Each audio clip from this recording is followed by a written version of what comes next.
کہ جب وہ فضائل رتبے سے کم والی حدیث لوگ سنے اعتقدوا فینا، ہمارے شیعہ وہی اعتقاد رکھنے لگے، وہ بھی غلط ہے، نعوذ باللہ۔ ٹائم نہیں، ایک مثال پاکستان کے مومنین کو دے دو۔ برادران اہل سنت کی تقریباً مشہور تفاسیر میں لکھا ہے کہ نعوذ باللہ نعوذ باللہ نعوذ باللہ، مولا کائنات نے ایک دفعہ شراب پی کے نماز پڑھائی تو قرآن کی آیت نازل ہو، یہ حدیث بنائی گئی۔ ہاں کہا ٹھیک ہے، پھر وہ علی بھی دوسروں کی طرح تھے، اسلام لانے سے پہلے علی بھی گناہ کرتے تھے۔ اب دیکھیں ایک ہی وہ حدیثیں تھی، ایک یہ تھی کہ کچھ لوگ اس پر یقین کر لیں گے۔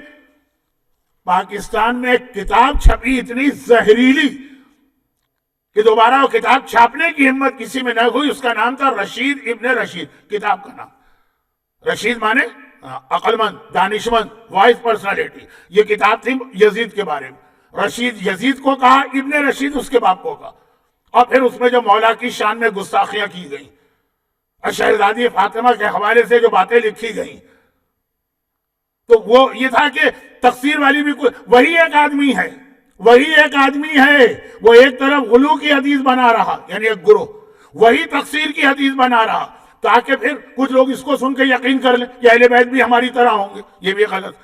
لیکن تیسری بات، وَإِذَا سَمِعُوا مَصَالِبَ أَعْدَائِنَا بِأَسْمَائِهِمْ، یہ ہے نکتے کی بات۔ اور تیسری حدیثیں وہ بنائی گئی جس میں ہمارے دشمنوں کی برائی کی گئی نام لے کر۔ وہ کیوں؟ تاکہ جب سمعوا مصالب اعدائنا، جب وہ ہمارے دشمنوں کی برائی سنے بے اسمائہم، نام لے کر، نام ایک ایک کا نام آ رہا، صلیبونا بے اسمائنا، تو وہ ہمارا نام لے کے ہماری برائی شروع کر دی، ان کا نام لے۔ یہ امام کہہ رہے ہیں یہ حدیثیں بنائی گئی، جھوٹی حدیثیں، جس میں یہ کہا گیا کہ فلاں کے بارے میں رسول نے یہ کہا نام لے کر، یا امام نے یہ کہا، تاکہ پھر لوگ دشمن جو ہے وہ ہمارا نام لے کر وہ برائی شروع کر دیں۔ اور پھر امام نے سورہ انعام کی وہی آیت تلاوت کی کہ دشمن کے مشرکوں کے بتوں کو بھی برا نہ کہو ورنہ تمہارے وہ اصلی حقیقی خدا کی برائی شروع کر دیں گے۔ آٹھویں امام نے بتایا، بہت میں نے مختصر بات کی ورنہ ایک عشرے کا موضوع ہے، کہ ایک ہی گروہ ہے دشمنوں کا، وہی ہمارے فضائل کی حدیثیں بنا رہا، وہی ہماری شان میں کمی والی حدیثیں بنا رہا، اور وہی ہمارے دشمنوں کا نام لے لے کے ان کے خلاف حدیثیں بنا رہا۔ مثلا اب یہ نام لینے والی بات دیکھیں، حتیٰ زیارت عاشورہ تک میں نام نہیں لیا امام نے، اور کوئی زیارت میں آپ کو نام نہیں ملے گا۔ ہاں پیغام ہے جو ان کا دشمن ہے اس پہ میری لعنت، لعن اللہ من قتلک ومن ظلمک، یہ ہے نام نہیں، نام لینے میں کوئی حرج نہیں ہے، لیکن جو امام کہہ رہے ہیں کہ تمہارا نام لینا پلٹ کے ہماری توہین کا سبب ہے، اور یہ کب کہہ رہے ہیں؟ آج نہیں کہہ رہے، آٹھواں امام اپنے زمانے میں۔ تو اب یہاں پہ ایک چھوٹی سی بات کہہ دوں، میری خطابت کی بالکل ابتدا تھی، لیکن نہیں، اہل سنت کی کتاب تھی مولا کے فضائل پر، اردو میں بہت ہی مشہور، کوکب دری، ہر ذاکر اور ہر خطیب کے ہاتھ میں ایک کتاب تھی، یہ غیر شیعہ کی کتاب، ہر شیعہ کے ہاتھ میں کتاب تھی، بلکہ انڈیا سے اگر کچھ علماء آتے تھے یا عام آدمی بھی یہ کتاب ضرور خریدتے تھے کہ جی وہ ہمارے ایک بھائی ہیں مجلس سے پڑھتے ہیں، انہوں نے کہا یہ کتاب ضرور لانا، یہ تو خزانہ ہے فضائل کا، اس میں پوری یہ حدیث پوری اس کتاب پہ اترتی، اسی میں تو وہ جملے ہیں، مولا نے کہا میں زندہ کرتا ہوں، میں مارتا ہوں، میں روح بدن میں ڈالتا ہوں، میں سورج کو چلاتا ہوں، میں چاند کو نکالتا ہوں، میں بارش برساتا ہوں، کائنات کو میں نے بنایا، سب سے پہلے ہی میں ہوں، سب سے آخری میں ہوں، وہ جتنے کچھ چیزیں آج کل آپ کو قصیدوں میں نظر آ رہی ہوں گی وہ سب کوکب دری کے حوالے دیں گے آپ کو، اور یہ کہہ کے دیں گے کہ بھائی جب دشمن نے یہ لکھ دیا تو وہ تو بالکل حقیقت ہوگی۔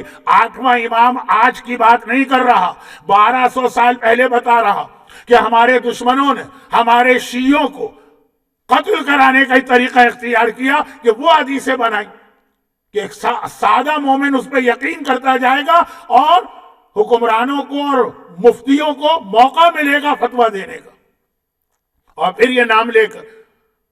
اب کیا یہ آج کا ماحول کچھ ایسا ہی نہیں بن رہا؟ چلے شاعری میں تو پھر باتیں برداشت ہو جاتی ہیں کیونکہ شاعری کی زبان کچھ اور ہے، شاعری کو تو آپ بس ایک بات کا خیال کریں کہ شاعری کو عقیدت سمجھیے، عقیدہ نہیں سمجھیے، تب تک بات صحیح۔ آپ کو یقین نہیں آئے گا کہ اذان میں علی ولی اللہ پہ دلیل دی جا رہی اور آپ کے بہت قریب دلیل دی جا رہی، اور دلیل کیا؟ شاعروں کے شعر۔ کتنے قابل احترام شاعر ہیں ہمارے، پیام اعظمی صاحب ہیں، رضا سرسوی صاحب ہیں، دبیر ہیں، مرزا دبیر ہیں، ان کے شعر پڑھے جا رہے ہیں، یہ دلیل لائی جا رہی ہے اتنے اہم مسئلے شرعی کے لیے۔ ہاں عقیدت کی حد تک سنی، عقیدہ نہیں۔ اور یہی 8ویں امام نے دابل خزائی نے قصیدہ سنایا، مولا نے کتنی تعریف کی۔ تو اب یہ سازش اس وقت سے چلی آ رہی کہ فضائل کی حدیث کو بھی دیکھنا ہے کہ ہمارے طریقوں سے آئی ہو اور ہمارے راویوں نے اس کو نقل کیا، اور پھر تو یہ جو نام والی بات تھی وہ اپنی جگہ۔ لیکن یہاں پہ جو ایک بہت ہی قابل توجہ بات ہے وہ یہ کہ یہ 8واں امام اس وقت کہہ رہا جب 8ویں امام کو حکومت مل گئی۔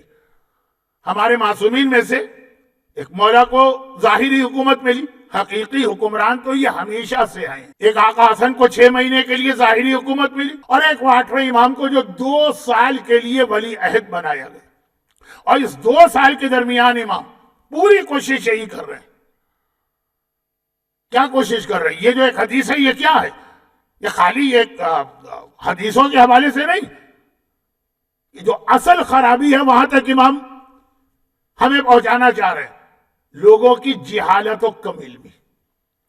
اب وہ جہالت کا لفظ اردو میں ذرا بہت برا لفظ ہے، نیگیٹو سینس دیتا، لیک آف نالج، شاید انگریزی میں چل جائے کہ یہ جو لیک آف نالج آ جاتی ہے شیعت کے اندر، یہ اسی کا نتیجہ ہے کہ بس وہ اپنی ایموشن سے سوچتا ہے، نالج سے نہیں سوچتا۔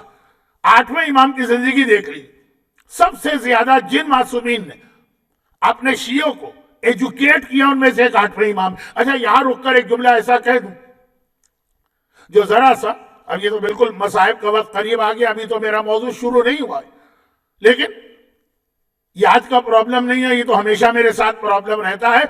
یہاں پہ رک کے ایک جملہ کہہ دوں، یہ آج کی مجلس میں 8ویں امام کی شہادت کے حوالے سے پڑھ رہا ہوں، مگر یہ جو 5 مجالس کا سلسلہ ہے یہ 40 کی مناسبت سے، اور وہ بھی آسٹریلیا میں۔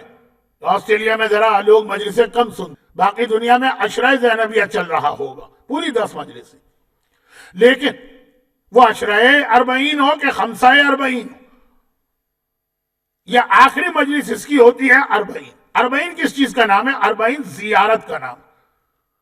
ہر مومن کو یاد ہے زبانی کہ مومن کی 5 نشانیاں بتائی گئی ہیں، ان میں سے ایک 40 کی زیارت۔ چنانچہ 40 کی مجلس میں مسائل بھی وہی پڑھے جاتے ہیں کہ پہلا زائر جابر اور ان کے مسائل۔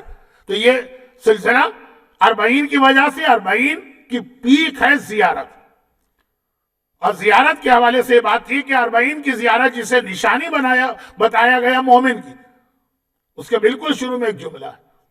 جب آپ 40 کے دن، 4 دن کے بعد تو 40 ہے، وہ زیارت پڑھیے گا، توجہ دیجیے گا بالکل شروع میں، جس میں آپ کہتے ہیں اے اللہ میں گواہی دیتا ہوں آقا حسین سیدن من السادہ وقادۃ من القادہ آتیتہ مواریث الانبیاء، تو نے انہیں تمام انبیاء کی میراث دی۔ زیارت وارثہ میں آپ نے 5 گزشتہ اور ایک پیغمبر، 6 نبیوں کا وارث حسین کو اعلان کیا، وارث آدم، وارث نوح، وارث ابراہیم، وارث موسیٰ۔ زیارت 40 میں 6 نہیں ہے، آتیتہ مواریث الانبیاء، 1,24,000 انبیاء کے وارث حسین۔ اس کے بعد آپ کہتے ہیں بالکل یہ شروع میں ہے، بذلا مہجتہ، حسین نے اپنی جان قربان کی، کیوں؟ لیستنقذ عبادک من الجہالہ، تاکہ تیرے بندوں کو جہالت سے نکالے۔ یہ جو اگنورنس ہے، یہ جو لیک آف نالج ہے، اس کو ختم کرنے کے لیے کربلا کا جہاد ہوا، اور یہ گواہی دینا مومن کی علامت ہے۔ ساری زیارتوں میں 40 کی زیارت ہے جسے مومن کی علامت کہا گیا۔ حسین کے جہاد کا مقصد یہ بتانا کہ لوگوں کو ایجوکیٹ کیا جائے،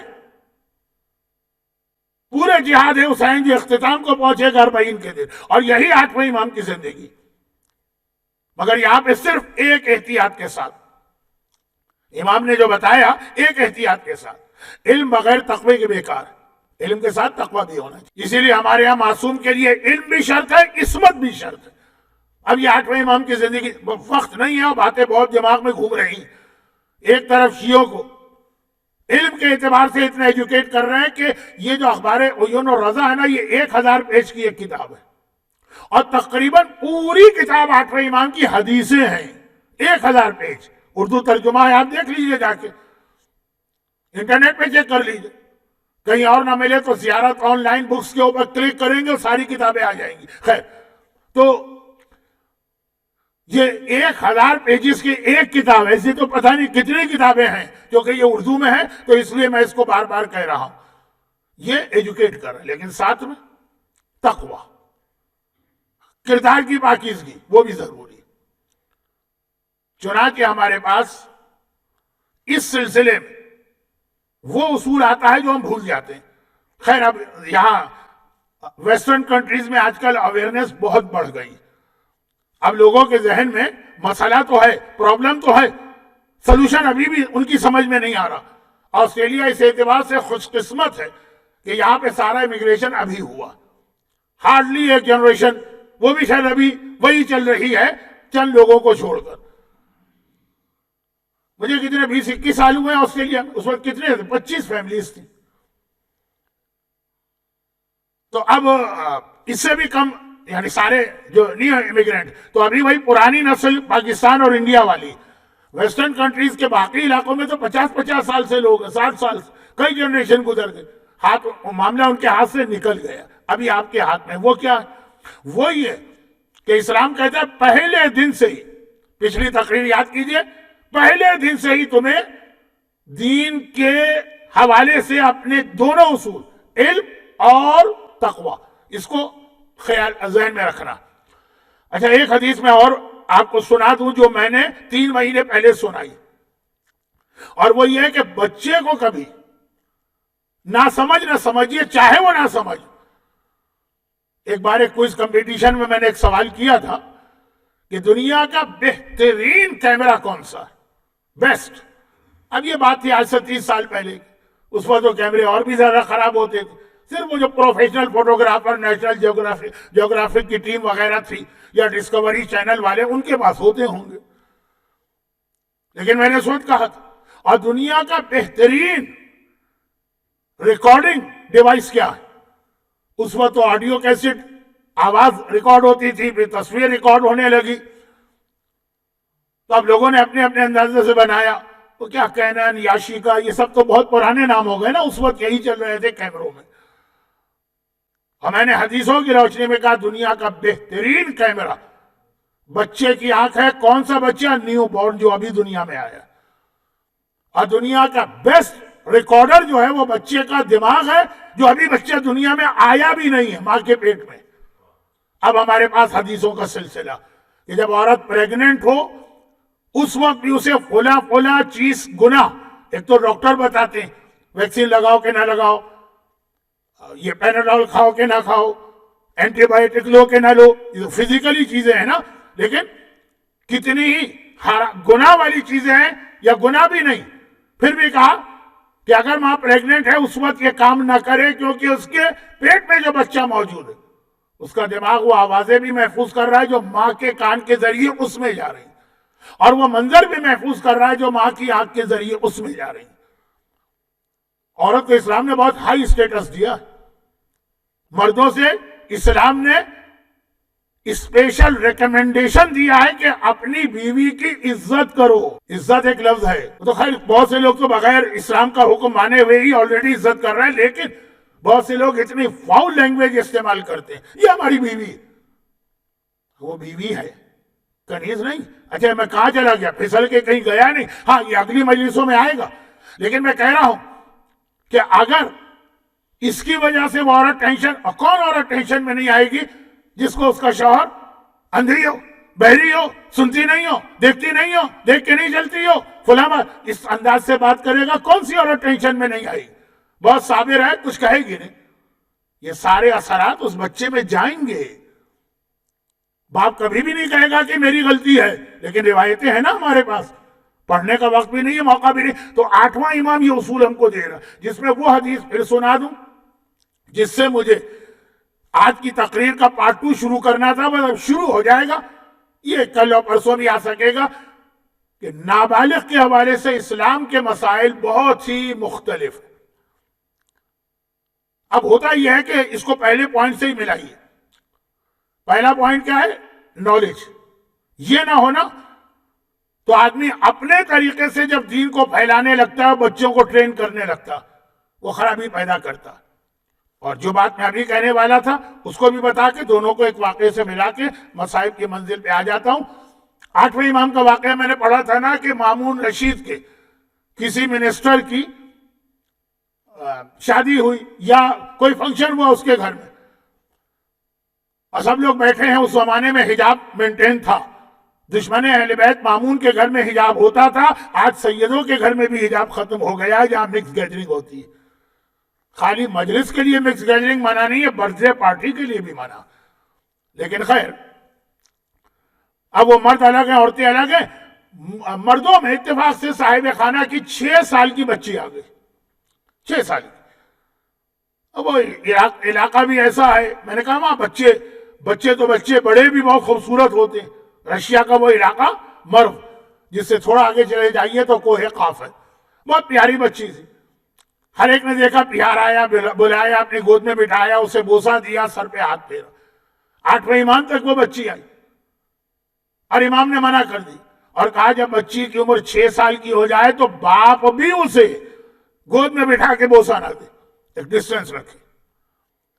اچھا، پہلے یہ چیز کہی جاتی ہے، ابھی بھی اگر میں پاکستان میں کہوں تو لوگ مذاق اڑائیں گے کہ جی آپ بچوں کا بچپنا بھی چھین رہے ہیں، بچوں کی معصومیت بھی چھین رہے ہیں۔ لیکن میں نے پہلے بھی کہا تھا اور آج بھی اس کو دوہرا رہا ہوں کہ جتنے بھی ایسے کیس ہو رہے ہیں، بچوں کے ساتھ جو ابیوز ہو رہا، وہ سارا اسٹارٹ یہاں سے ہوتا ہے کہ جب آپ کسی بچے کے لیے جائز کر دیتے ہیں کہ کوئی اس کے جسم کو چھوئے، چاہے وہ بہت چھوٹا بچہ کیوں نہ ہو۔ میرے تو آنکھوں دیکھی بات ہے، میں ٹریول کر رہا تھا میلبورن سے سڈنی، اس زمانے کی بات ہے جب سڈنی میں کچھ لوگ میری مجلس سن لیتے تھے۔ تو خیر، جب میں جا رہا تھا، کوئی 15 سال سے تو نہیں گیا میں سڈنی، کینٹس کا پلین تھا، اٹھا دیا اس نے اس آدمی کو، سیٹ پہ بیٹھا تھا، اس کے برابر کی سیٹ ایک مائنر یعنی بچے کی تھی، وہ ونڈو سیٹ پہ تھا۔ ونڈو سیٹ آسانی سے کوئی نہیں چھوڑتا، اس کا پیمنٹ بھی کرنا پڑتا، وہ پیمنٹ بھی کیا ہوا تھا، لیکن وہ ایئر ہوسٹس نے آ کے اٹھا دیا کہ نہیں، یہ لا کے خلاف ہے ایئر لائن کے کہ کسی مائنر کے ساتھ کوئی بڑا آدمی نہیں بیٹھ سکتا۔ پھر اس نے تھوڑا آرگومنٹ کیا کہ وہ فلاں بھی تو بیٹھا ہوا ہے، کہا وہ عورت کے ساتھ بیٹھا ہے، تو عورتیں بھی تو کم نہیں ہوتی ہیں یہاں کی، لیکن وہ تو میری آنکھوں کی بات، وہ آرگومنٹ کرتا رہا لیکن اس کو نہیں بیٹھنے دی۔ یہی چیز جب میں پاکستان میں پڑھتا تھا کہ چھوٹے بچوں کو سر پہ ہاتھ پھیرنا اور بوسہ دینا اور ٹچ کرنا، یہ سلسلہ نہ رکھے، لوگ مذاق اڑاتے تھے، مولانا آپ کہاں 1400 سال پہلے کے کنویں میں بیٹھے، بچوں کی معصومیت چھین رہے ہو، یا 21 سینچری میں ایئر لائن میں میری آنکھوں کی دیکھی بات۔ اور جب پیمنٹ اس نے کیا، اس نے کہا مجھے ملے گا، کہا وہ بھی نہیں ملے گا، یہ نان ریفنڈیبل ہوتا، آپریشنل ریزن سے اگر ہم سیٹ چینج کر دیں کچھ نہیں ملتا۔ خیر، تو بات تو کہیں سے کہیں جاری، کہنے کا مقصد ہے کہ قانون جو اسلام کے ہیں آج سب کی سمجھ میں آ رہے ہیں، اور جتنے بھی بچوں کے ساتھ ابیوز ہوتا ہے 95% ان کے بہت ہی کلوز فیملی والے وہی حرکتیں کرتے ہیں۔ 8ویں امام نے یہیں سے روک دی، اور پھر یہاں سے ایک چیپٹر ہمارے یہاں کھولا، نابالغ۔ اب دیکھیں بعض چیزیں بہت اچھی لگتی، نابالغ اذان دے رہا بہت اچھا لگتا، مگر کیا ایسا تو نہیں ہے کہ آپ پورے نمازیوں کی اذان ضائع کر رہے ہیں؟ کیا نابالغ کو اذان دینے کی اجازت ہے؟ مسئلہ شرعی، نابالغ، اس کا مال۔ اب یہ کہ یہاں ایک سسٹم ہے، آسٹریلیا میں ہے، اسکولوں میں ہوگا، بچوں سے کہا جاتا ہے جاؤ چاکلیٹیں بیچ کے آؤ اور فنڈ جمع کرو، مگر کیا اسلام میں اس کی اجازت ہے؟ ارے ہمارے سینٹرز میں سلسلہ شروع ہوا جو مجھے کہنا پڑا کہ غلط ہے، نابالغ بچے جو ہیں وہ ڈونیشن لے رہے ہیں، وہ پروگرام کر رہے ہیں۔ یہ چھوٹی چھوٹی باتیں نہیں، یہ بہت بڑی باتیں۔ 8ویں امام کے ایک صحابی کا چھوٹا واقعہ سن لیں تاکہ کم وقت میں 8ویں امام ہی کے حالات۔ صفوان ابن یحییٰ کوفی، یہ کون ہے؟ یہ 8ویں امام کے صحابی۔ کیسے صحابی؟ ایسے صحابی ہیں جیسے رسول اللہ کے سلمان تھے، بہت ہی ان کا ہائی اسٹیٹس ہے. صفوان نام کے کئی صحابی، میں بات کر رہا ہوں 8ویں امام کی. چنانچہ جب ان صفوان کا انتقال ہوا 9ویں امام کے زمانے میں، تو 9ویں امام نے خاص طور پر اپنا کفن ان کے لیے بھجوایا اور اپنے چچا 8ویں امام کے بھائی سے کہا آپ جا کے اس کی نماز جنازہ پڑھائیے، اس کا حق ہے یہ صفوان. لیکن بات ہو رہی ہے مال اور دولت کے حوالے سے احتیاط. صفوان، یہ واقعہ آپ نے مقدس اردبیلی کا سنا ہوگا، میں نے بہت پڑھا ہے. وہ لوگوں نے اعتراض کر لیا کہ یہ کیسے ہو سکتا، تو میں نے کہا آج مقدس اردبیلی کی بات نہیں کروں گا، وہ مرجع ہیں. ہمارے اخباری لوگ تو کسی مرجع کو مانتے ہی نہیں، امام کو تو مانتے ہیں نا. 8واں امام کا ٹرینڈ صحابی صفوان مدینے میں رہتے ہیں، کسی کام سے کوفے جا رہے تھے، تو چنانچہ انہوں نے اونٹ کرائے پہ لی.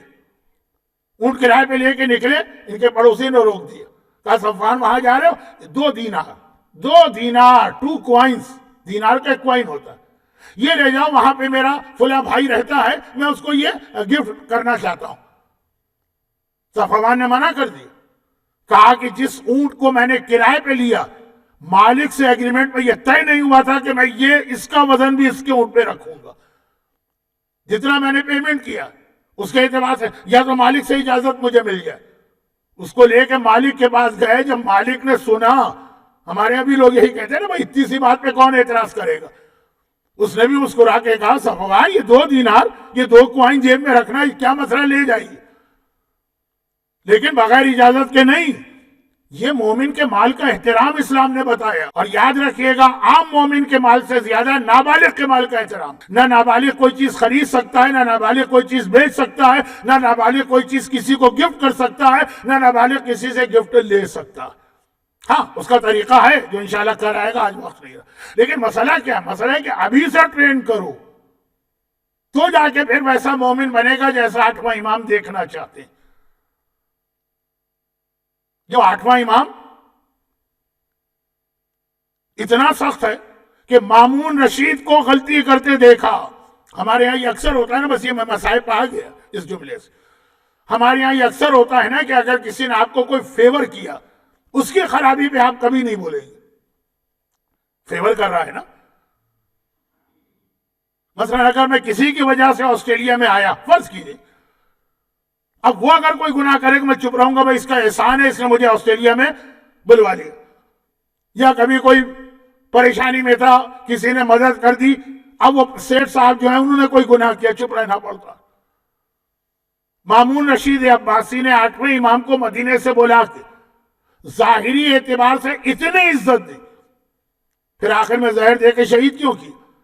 ریزن بہت ہے، ایک تو نہیں ہے، لیکن ون آف دا ریزن یہ کہ وہ سمجھ رہا تھا کہ میں غلطیاں کروں گا تو میں نے تو ان کو اتنا ہائی سٹیٹس دیا ہے، خاموش رہیں گے. امام بولتے ہیں اور پبلک میں بولتے ہیں. ہمارے یہاں تو بڑے بڑے اپنے آپ کو عالم سمجھنے والے بھی منبر پہ جا کے غصے میں آگ بگولے ہو جاتے ہیں، ہماری غلطی کیوں بتائی گئی. اخلاق ہونا چاہیے، تو پہلے 8ویں امام کو اخلاق سکھاؤ جا کے. نعوذ باللہ من ذالک. مامون رشید غلط وضو کر رہا ہے، امام نے ٹوک دیا. آپ یہاں وضو خانے میں کسی کو ٹوک کے دیکھ لیجئے، ٹوک دیا. وہ حاکم وقت ہے، معمولی آدمی نہیں ہے، سب سے بڑی اسلامی دنیا کا مالک، اس سے بڑی حکومت پھر شاید کبھی نہیں ہوئی. ٹوک دیا، غلط وضو ہے، تیرا رب اس وضو سے راضی نہیں، تو شرک کر رہا ہے. مثلا وہ امام نے شرک کا لفظ تو نہیں کہا، آیت وہ پڑھی، لا تشرک بعبادت ربہ احدا، اپنے رب کی عبادت میں شریک نہ کر.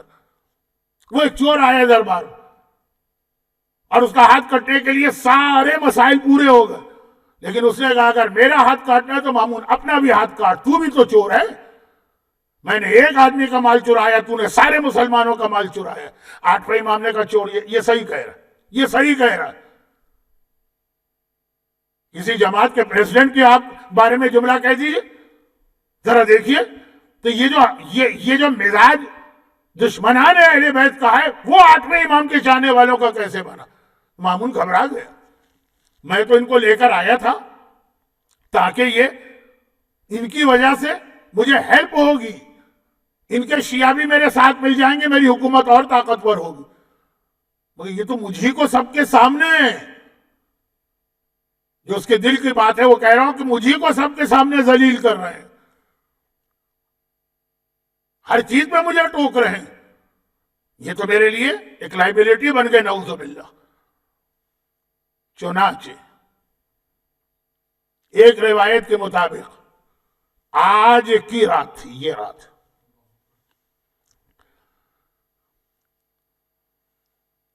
بادشاہ کا غلام آتا ہے اور آنے کے بعد ایک اسپیشل انویٹیشن دیتا ہے 8ویں امام کو۔ عمومی طریقہ اسلامی دنیا کا ہے کہ مغرب کی نماز سے پہلے کھانا کھاتے ہیں، مغرب عشاء پڑھی اور آرام، پھر کوئی گھر سے نہیں نکلتا۔ آج عشاء کے بعد غلام آتا ہے اور کہتا ہے کہ حاکم نے آپ کو خصوصی دعوت پہ بلایا۔ اب 8ویں امام کو تو معلوم ہے، چنانچہ گھر سے نکلتے وقت اپنے غلام سے کہہ گئے کہ میں جا تو رہا ہوں، جب واپس آؤں گا میری حالت بدلی ہوئی ہوگی، بس ایک بات کا خیال رکھنا، مجھ سے کوئی گفتگو نہیں کرنا۔ میں اپنے حجرے میں جاؤں گا، حجرے کا دروازہ بند ہو جائے گا، حجرے میں داخل ہونے کی کوشش بھی نہیں کرنا، اور جب دروازہ حجرے کا کھل جائے گا میرا تیار جنازہ رکھا ہوگا، نہ غسل کی ضرورت پڑے گی کہ کوئی اور دے، نہ کفن پہنانے کی ضرورت پڑے گی، خالی حاکم کو اطلاع دے دینا۔ یہ جملے، یہ نصیحتیں، یہ وصیتیں بتا رہی کہ 8واں امام جانتا ہے۔ چنانچہ گئے، وہاں مامون دسترخوان بچھا کے بیٹھا، آئیے آئیے فرزند رسول، میں تو آپ کا انتظار کر رہا تھا۔ انگور، نئی فصل آئی ہے، اس موسم کا پہلا انگور آیا اور بہت ہی لذیذ ہے۔ میرے دل نے کہا کہ میں اس کو اکیلے استعمال نہیں کروں گا، آپ پہلے نوش کریں گے پھر میں۔ یہ جو حد سے زیادہ محبت ظاہر کی جاتی ہے نا، مومنین کو اچھی طرح پتا، یہ آپ کا انتظار کر رہے ہیں۔ امام اس کے ساتھ بیٹھ گئے، تش رکھا، لیکن امام نے ایک جملہ کہا، جنت کے انگور اس سے بھی زیادہ لذیذ ہے۔ کہا یہ آپ نے کیا کہہ دیا، جملہ تو کورا ہے، تو چلیں پہلے میں انگور کھاتا ہوں۔ آدھے انگور زہر والے تھے، آدھے بغیر زہر کے تھے، پلیٹ رکھی اس طرح گئی تھی کہ جو صاف انگور ہیں وہ مامون کے سامنے ہیں، زہر والے سامنے۔ مامون نے ایک ایک کر کے انگور کے کچھ دانے کھائے، کہ مولا اب تو آپ کو اطمینان ہو گیا نا کہ انگور بالکل ٹھیک۔ امام جانتے ہیں کہ کس طرح سوئی کے ذریعے سے ان انگوروں میں زہر شامل کیا گیا ہے، لیکن بہرحال اس وقت حکم خدا یہی تھا، امام نے ہاتھ آگے بڑھا اور وہی جملہ کہا جو کربلا میں آقا حسین نے اصغر کی چھوٹی سی میت کو اٹھا کے کہا تھا، رضن بقضائک و تسلیما لامرک، اے خدا جو تو نے فیصلہ کیا میں اس کے آگے سر جھکاتا ہوں اور تیرے حکم کو مانتا ہوں۔ یہ کہہ کہ چند دانے نوش فرمائے، کھڑے ہو گئے۔ ہارون نے کہا کہ مولا آپ کہاں جا رہے ہیں، ابھی بیٹھے، ابھی تو باتیں ہوں گی۔ میرا 8واں امام کہہ رہا ہے میں وہیں جا رہا ہوں جہاں تو مجھے بھیجنا چاہتا، اور یہ کہہ کہ مامون کے محل سے نکلے، برابر میں تو ہی دیوار، برابر تو 8واں امام کا گھر ہے۔ گھر میں داخل ہوئے، غلام کہتا ابو سلط کہ میں نے دیکھا کہ امام بڑی عجیب حالت میں آ رہے ہیں، پورا چہرہ زرد پڑ چکا ہے، خالی محل سے یہاں آنے میں زہر نے وہ اثر کر لیا جو 3 دن کے بعد چوتھے امام کے جسم میں اثر کیا، جو 1 ہفتے کے بعد امام حسن کے جسم میں اثر کیا، یہاں چند دقیقوں کے اندر امام کا سارا جسم، چہرہ زرد ہے، جسم پہ ورم آ گیا ہے، قدم لڑکھڑا رہے ہیں۔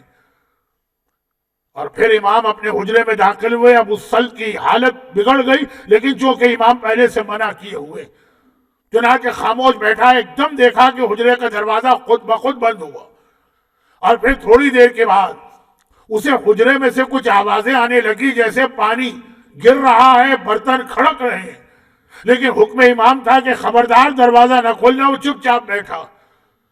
تھوڑی دیر کے بعد جب یہ آوازیں بند ہوئی تو غلام بے چین ہو کے آگے بڑھا، خود ہی سے دروازہ کھولا تو کیا دیکھا، 8ویں امام کا جنازہ یہ آج کی رات ہے، 16 صفر کا دن ختم ہوا ہے، 17 صفر کی شب آئی ہے، تابوت امام رضا میری آنکھوں کے سامنے ہے، لیکن وہاں غلام کی آنکھوں کے سامنے میرے 8ویں امام کا کفن میں ملبوس جسم ہے۔ البتہ کیا دیکھا کہ امام کے سرہانے کوئی نوجوان بیٹھا ہے، اور اس طرح سے بیٹھا ہے کہ سر پہ امامہ نہیں ہے، بال بکھرے ہوئے ہیں، آنکھوں سے آنسو جاری ہیں، بار بار ہاتھوں سے سر کو پیٹ رہا ہے۔ ایک بار گھبرا کے ابو سل کہتا ہے کہ تو ہے کون جو بند حجرے میں آ گیا؟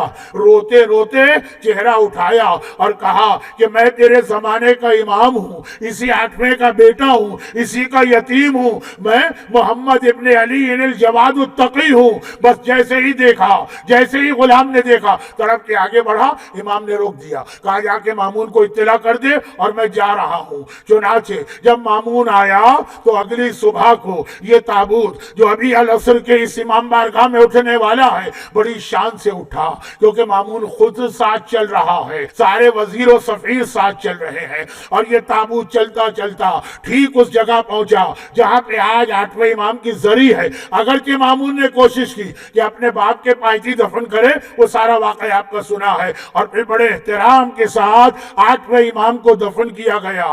مولا آپ کو زہر تو دیا گیا، مولا آپ کا کلیجہ ٹکڑے ٹکڑے تو ہوا، مولا آپ پہ شہادت کی اذیت و تکلیف تو آئی، لیکن کم سے کم یہ اطمینان تو رہا نا کہ کوئی آپ کو غسل دینے والا ہے، کوئی آپ کو کفن پہنانے والا ہے، کوئی جنازے کو کندھا دینے والا ہے۔ ارے یتیم اور جوان باپ کے سرہانے تو آ گیا، لیکن آئیے پلٹ کے چلے اس کربلا میں جہاں پہ زینب 4 دنوں کے بعد آنے والی ہے۔ جب آئے گی تو بھائی کی قبر دیکھے گی، لیکن جب چلی تھی کربلا سے تو بھائی کے بے گور و کفن لاشے کو جلتی ریتی پہ دیکھا تھا۔ زینب نے بھی دیکھا اور سجاد نے بھی دیکھا۔ ارے وہ امام مظلوم جس کے گلے میں توق ہے، ہاتھوں میں ہتکڑی ہے، پاؤں میں بیڑی ہے، بابا کے جنازے کو اٹھا نہ سکا، غسل نہ دے سکا، کفن نہ پہنا سکا، مگر 11 محرم کا قافلہ چل رہا ہے، 11 محرم کا قافلہ چل رہا ہے۔ زینب نے دیکھا، سجاد کی نگاہ باپ کے بے گور و کفن لاشے پر ہے، سجاد کا سارا بدن کانپ رہا ہے، چہرہ زرد پڑ گیا ہے۔ زینب ڈری، اگر میرا بھتیجا بابا کے لاشے کو اس طرح دیکھتا رہا تو مر نہ جائے۔ زینب نے سجاد کی توجہ ہٹانا چاہی، مگر توجہ کیسے ہٹائے؟ سجاد کی پوری توجہ بابا کے لاشے پر ہے، زینب نے توجہ کیسے ہٹائی؟ وہ چلتا ہوا اونٹ ہے۔ ایک بار علی کی بیٹی نے اپنے آپ کو چلتے اونٹ سے زمین کربلا پہ گرایا۔ آدھا جملہ آج سنیے، 11 محرم کو زینب نے اپنے آپ کو چلتے اونٹ سے زمین کربلا پہ گرایا۔ آدھا جملہ 40 کو سنیے گا کہ جب زینب پلٹ کے کربلا آئی تھی تب بھی اپنے آپ کو چلتے اونٹ سے گرایا تھا۔ زینب نے اپنے آپ کو گرایا، پھوپھی کے گرنے کی آواز آئی، سجاد نے چونک کے ادھر دیکھا، میں نے پڑھا، آپ نے سنا، مگر ایک جملہ امام زمانہ کا ملا لیجئے اور آج کا غم کا بیان مکمل۔ زینب نے اپنے آپ کو چلتے اونٹ سے گرا دیا۔ چلتے اونٹ سے جب انسان بلند جگہ سے گرتا ہے ہاتھوں کو بڑھا کے سہارا لیتا ہے، لیکن ہائے میری شہزادی زینب، امام زمانہ سلام کر رہے، میرا سلام اپنی دادی زینب کو جن کے دونوں ہاتھ ان کی گردن سے بندھے ہیں اور بندھے ہاتھوں کے ساتھ اپنے آپ کو زمین کربلا پہ گرا رہی ہیں۔